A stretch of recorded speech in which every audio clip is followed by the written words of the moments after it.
Hello everyone and welcome back to my channel. So today I am making dinner rolls, or in my house they're everyday rolls pretty much. I make this recipe probably about 2 or 3 times a week depending.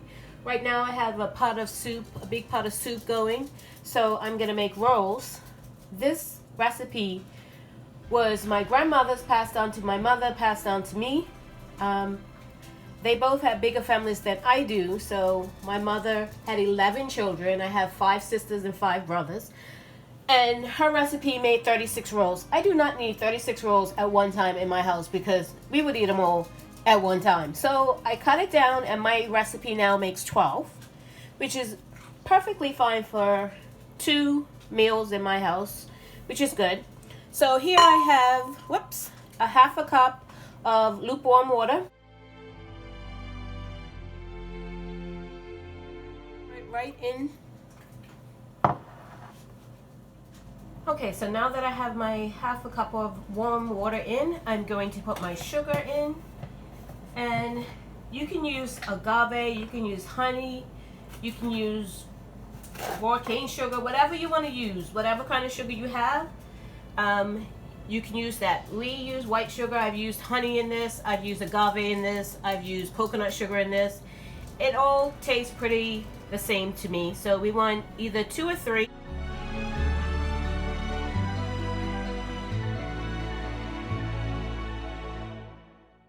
Use less you can. We like ours on the sweet side, so we're gonna put 3 in. Okay, so now that we have the sugar in, I'm just gonna dissolve it in that warm water. Just gonna make sure it's dissolved. You don't have to make sure it's completely dissolved, but mostly dissolved would be good. And then once we do that, we're going to add our yeast in. Now, you can use dry activated yeast. You can use the instant yeast. Either one works just fine.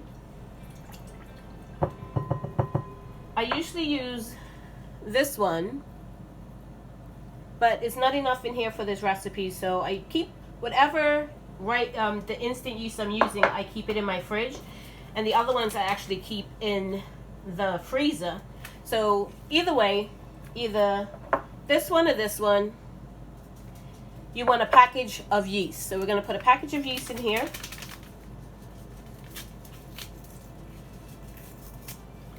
And we're just going to sprinkle it over.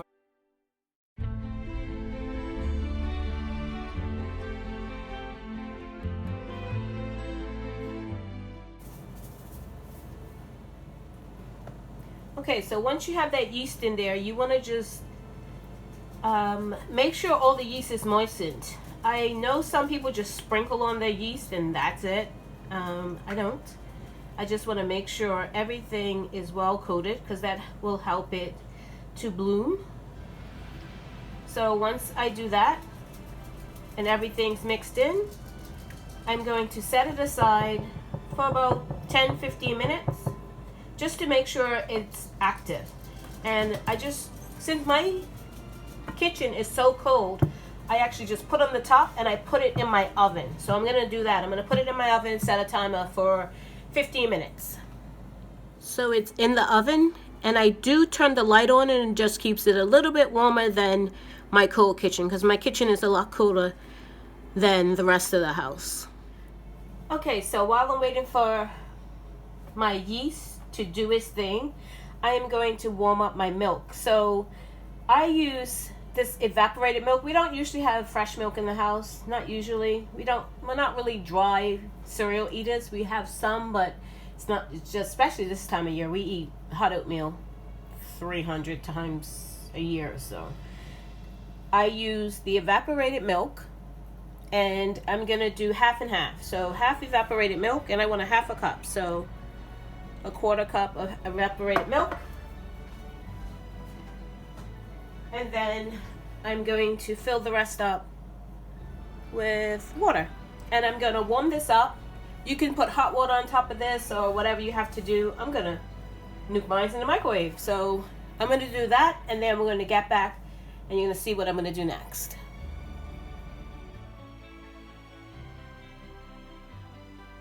took it out of the oven that I had it in there with the light on, and you can see, hopefully you can see that, it's all bubbly and started to foam and do its thing, so I know it's active. So on to the next step. I have half a cup of lukewarm milk here, and I need a quarter cup of oil. You can use butter, melted butter, whichever you prefer. I've used both and they both work. I'm actually just going to pour mine right on top of my milk. Measure it out here. There you go. And then I'm just going to mix it up.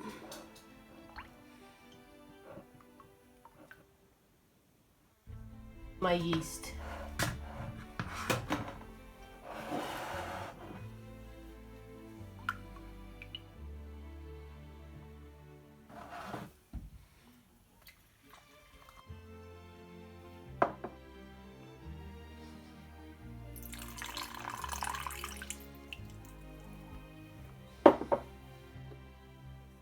Just gonna mix these two together.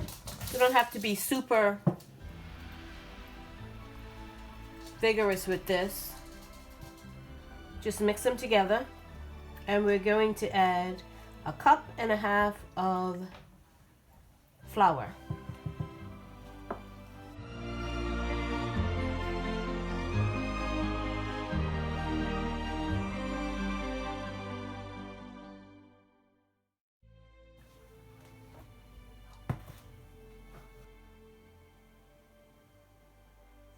Flour on top.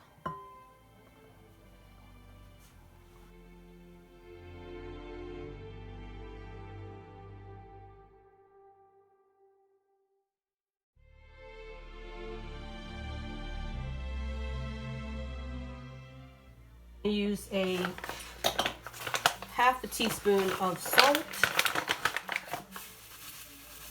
I just measure it pretty much in my hand. My hands are very clean. And then we're just gonna mix this all in.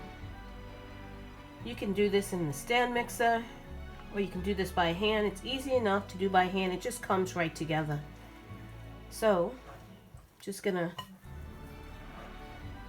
take my spatula and just mix it all in together. And once I have this mixed together, once it forms a bowl, I'm going to show you what I do next.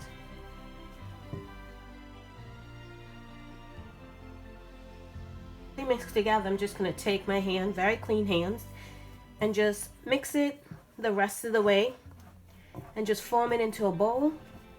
Sort of start kneading it just to get the rest of it incorporated.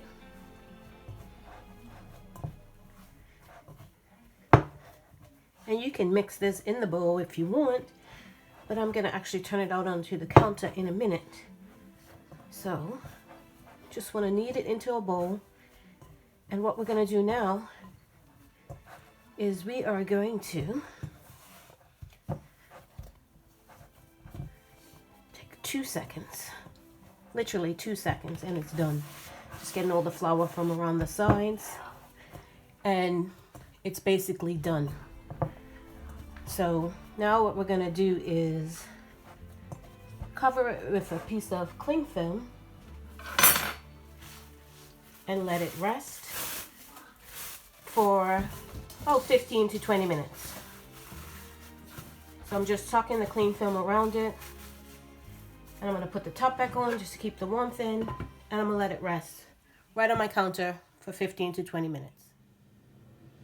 Let my dough rest and for 15 minutes, and basically what it does, it's hydrating the flour. You can less kneading needed. So what I'm going to do is I'm going to turn it out on the counter. Just going to put down a little bit of flour.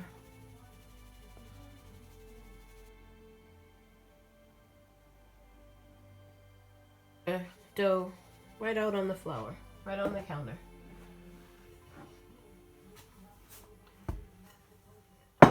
And we are gonna need, you don't have to need that long because it, like I said, it has hydrated. Probably about 3 to 5 minutes. You're gonna knead this until it's smooth, and you can see it's already getting smooth. Like I said, I have probably kneaded not even a minute yet, and it's already getting almost to where I wanted it to be. So I'm just gonna continue kneading, and I'll come back when I'm finished, and I'm gonna let it rise, or let it rest and rise for an hour. Punch it down, let it rest and rise for 45 minutes to an hour, depending on how cold or how warm your area is that you're letting it rest and rise in. And like I said, for me, my kitchen is very cold, and even in the oven with the light on, it's still not that warm. So I'm probably gonna go the 4 hour both times. Second time, take it out, let it rise. Take it out, let it rest, shape them, and then let it rise for about 30 minutes before you bake it off. So I'm gonna finish kneading this, and I'll come back when I'll show you it's ready to go back in the bowl to let it rest and rise.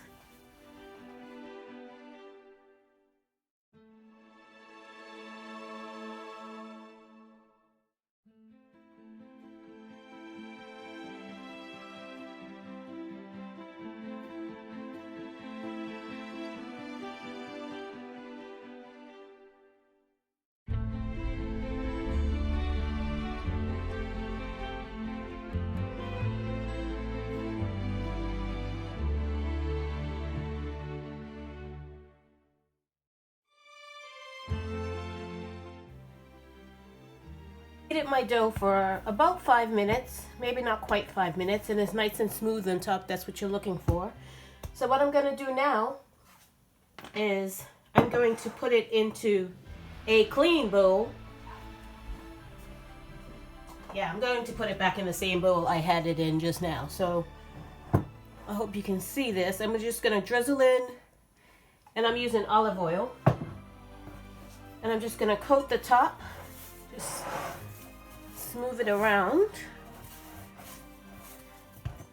Just make sure it's got a little bit of coating of the oil all on the bowl of dough so it doesn't stick when it rises. And I'm going to put my top back on, and I'm going to put it back into the oven in my warm place with the light on for about an hour until it doubles in size. So I'm going to do that now, and when I come back, I'll show you how I punch it down for the second rise. Okay, so I'm looking at my dough, and as you can see, it has doubled in size, and then I'm just going to punch it down. Punch it down, either way. Punch it and deflate all the air out of it, and then I'm going to put it back in my nice warm place for 30 minutes to 45 minutes. Second time.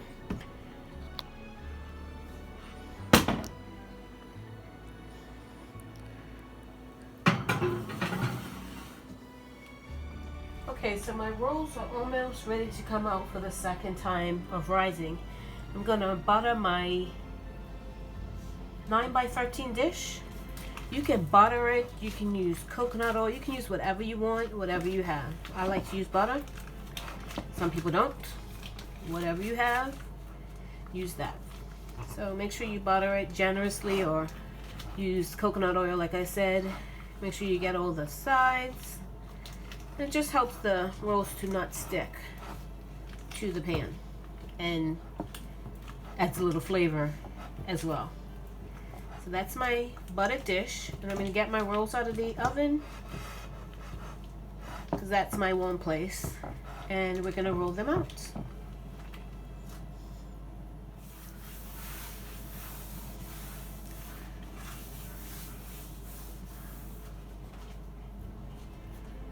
Okay, so my rolls, as you can see, have doubled in size for the second time. So what I'm going to do is I'm going to scrape them onto my work surface here. And I'm not going to use any flour at this point because it really shouldn't be sticky. So I'm just going to knead them a little bit. Not a lot, just a little bit. Probably like for a minute. So I'm really just trying to deflate them somewhat so I can shake them. So not even a minute. So yeah, that's all you want to do, that right there. And they're ready to get rolling. Okay, so I have my scale out and I just put a piece of wax paper on top. It keeps it clean as well as it keeps the dough from sticking to the actual scale itself. So what we're going to do is, this is going to make 12 and we are going to measure it out. They should be right around 2 ounces. So I'm just going to measure them out. Whoops. Measure them out to be 2 ounces. You would think after making them so often that I would have it down pat as to where 2 ounces would be, but I don't. That one needs a little bit more. So a little bit under, like 1.9, 1.8 is good. I find that when I have a lot of flour on my work surface, that they turn to be a little bit over when I roll it out with a lot of flour. So I try not to do that. And you want to be roughly about the same. You don't need a scale to do this, but you want to be roughly about the same so they can all bake at the same time. So I'm going to measure out, cut out the 12, a little over, and I'll be right back to the next step. Them all measured out in the 12 rolls. So what I'm going to do is take them. You can either do this in your hand or you can do it on the counter. I do it either way.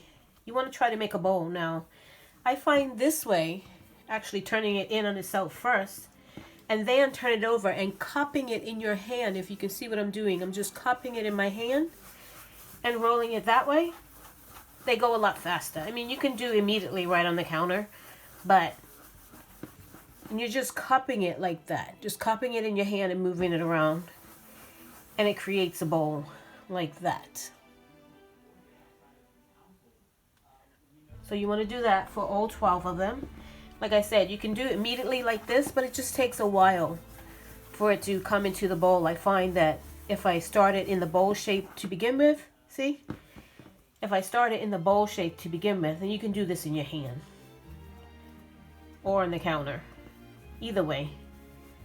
And you want to try to do them as quickly as possible because they're still warm. You want to kind of hold that heat, that warmth. They're not hot. I mean, they're warm from being in the oven. And they're rising.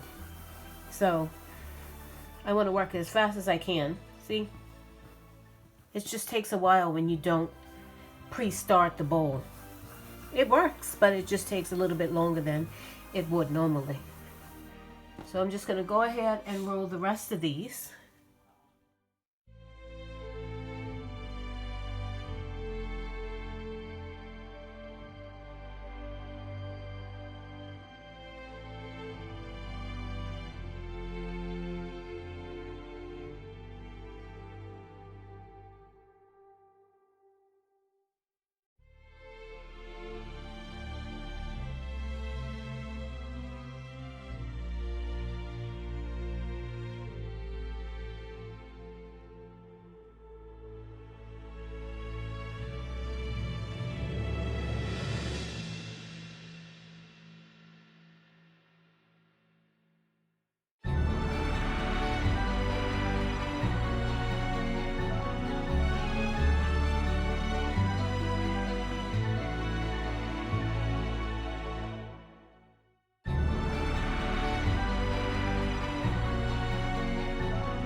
All my rolls are shaped out, and I'm just going to cover them with some cling film cover them over. And yes, I reuse my cling film. Once it rips, or at the end of the week, I discard it and I get a new one.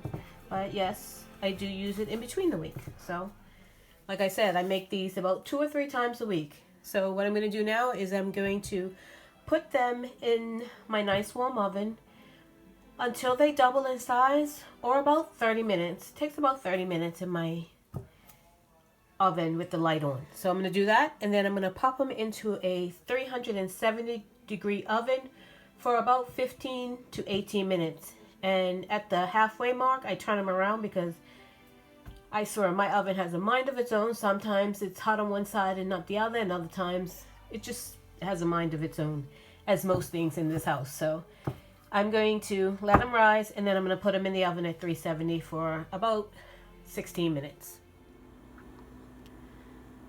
So my rolls have risen, and they are ready to be baked off.